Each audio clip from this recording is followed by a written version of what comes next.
All right, this is Ubaid on behalf of Electronics, and in this video we'll be talking about two concepts. Okay, one is microeconomics, and the second one is macroeconomics. Now, microeconomics, as the name suggests, has to do with economics on an individual level. Okay, so when we go back to our previous video, we talk about gold and silver. Okay, let me draw it over here. Okay, so when we talk about gold and silver as well as the possibilities frontier chart. Okay, so let's assume that this is your silver over here and this is your gold. And we did mention that as okay, the resources are allocated towards gold, okay, the unit production for gold goes up, okay, and the unit production for silver goes down because both are precious metals, they are rare, as a result of which, okay, you can only allocate your resources to either or.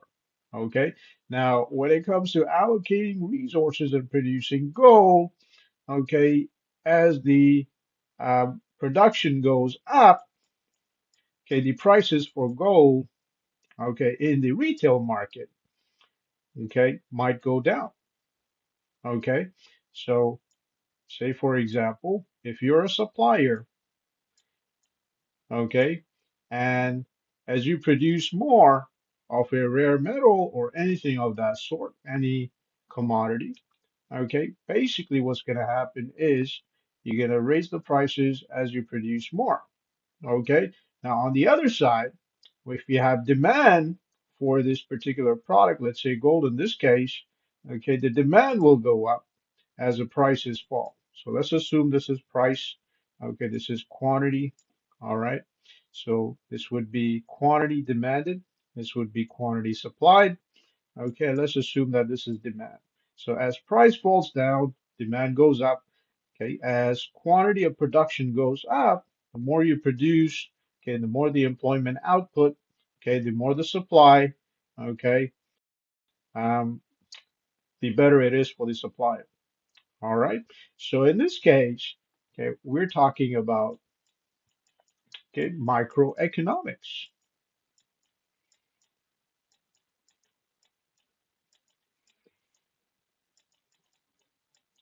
And it's especially true when we talk about retail prices for gold. So retail prices for gold. How much will each and every individual customer pay for gold?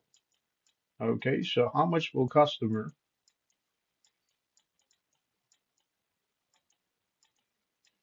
pay for gold?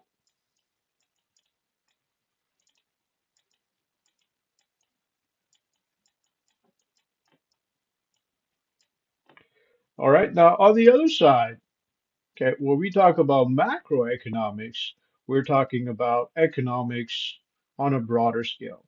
Now, macro does talk about individual level economics. However, it goes ahead and talks about economics on a broader scale, unlike microeconomics, okay, which ends at the individual level. So when we talk about the price of gold having an impact on the real GDP of a country, we're talking about macroeconomics. Okay, so we talk about real GDP or nominal GDP. Okay, this is gross domestic product. Okay, this has to do with macroeconomics. Okay, and let me give you some examples. So, say for example, the price of gold falls, okay, for whatever reason. Okay, in that case, okay, the demand for gold will go up. Not only will the demand for gold go up in the domestic market, but it might go up in the international market. Okay, depending on whether the price of gold falls in one country, okay, or in multiple countries. Usually, if the price of gold falls, it will fall in the international market. Okay, but let's say for whatever reason, okay, the price of gold falls in one particular country. Okay, let's say the demand for gold goes down because they just found a gold reserve, as a result of which, okay, they've got tons of gold. Okay, they can produce. All right, so let's say gold is no longer a rare commodity, for this example's sake, in one particular country.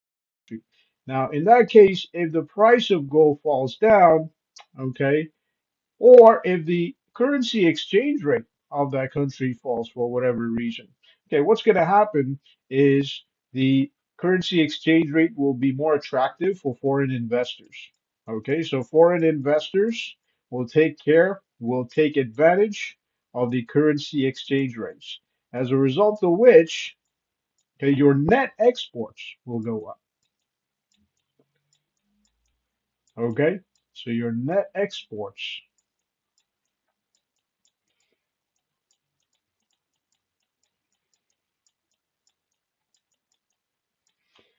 goes up. Okay, now on the other side, okay, if your currency was to get stronger, okay, let's say your GDP is growing, your real GDP is growing, your currency is getting better. In that case, okay, the currency exchange rate will no longer be attractive for foreign investors. Okay, they'll look somewhere else where they can find a weak currency exchange. Okay, in that case, they will go ahead and say, hey, listen, we're better off investing over here where we get most on our investment. Okay, where we get the best return on our investment. Okay, so in that case, what's going to happen is the net exports will go down. Okay, will be reduced.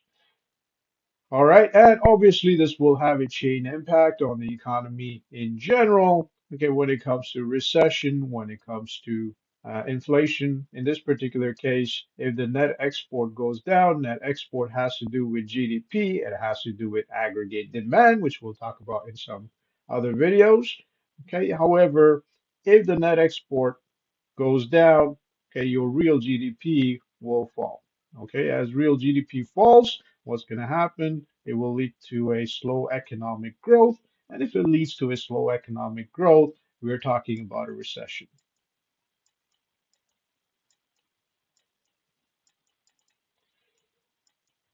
All right, now